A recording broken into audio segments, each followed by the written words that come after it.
Maharashtra superfast news चॅनलमध्ये आपले सहर्ष स्वागत आहे।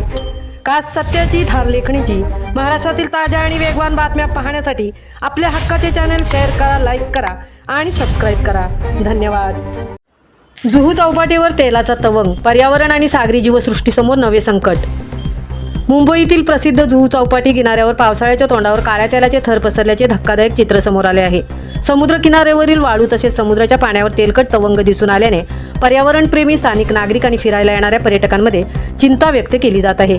किनाऱ्यावर अनेक ठिकाणी काळ्या रंगाचे तेलकट पदार्थ साचल्याचे आढळून आले असून त्यामुळे समुद्र किनाऱ्याचे सौंदर्यही बाधित झाले आहे। या तेलकट प्रदूषणामुळे सागरी जीवसृष्टीला मोठा धोका निर्माण होण्याची शक्यता वर्तवण्यात येत आहे।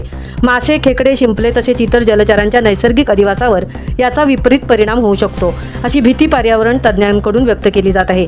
स्थानिकांच्या मते समुद्रातील जहाजांमधून होणारी तेलगळती, औद्योगिक सांडपाणी किंवा इतर मानवी कारणांमुळे हे प्रदूषण निर्माण झाले असावे, मात्र यामागील नेमके कारण अद्याप स्पष्ट झालेले नाही। संबंधित यंत्रणांनी याची तातडीने दखल घेऊन नमुने तपासणीसाठी पाठवण्याची आणि प्रदूषणाचे मूळ शोधण्याची गरज व्यक्त केली जात आहे। दरम्यान चौपाटीवर सकाळी फिरण्यासाठी आणि पर्यटनासाठी येणारी नागरिकांनी या प्रकाराबद्दल नाराजी व्यक्त केली आहे। समुद्र किनारा स्वच्छ ठेवण्यासाठी प्रशासनाने त्वरित उपाययोजना कराव्यात, अशी मागणीही होत आहे। पावसाळ्यापूर्वी समुद्र किनाऱ्यावर तेलकट तवंग पसरल्याने पर्यावरण संरक्षणाचा प्रश्न पुन्हा ऐरणीवर आला असून प्रशासनाच्या पुढील कारवाईकडे सर्वांचे लक्ष लागले आहे। सागरी पर्यावरणाचे रक्षण करण्यासाठी तातडीने स्वच्छता मोहीम राबवून प्रदूषण रोखण्याची आवश्यकता व्यक्त केली जात आहे। महाराष्ट्र सुपरफास्टसाठी सीताराम कळंबे, तृप्ती भोईर, मुंबई।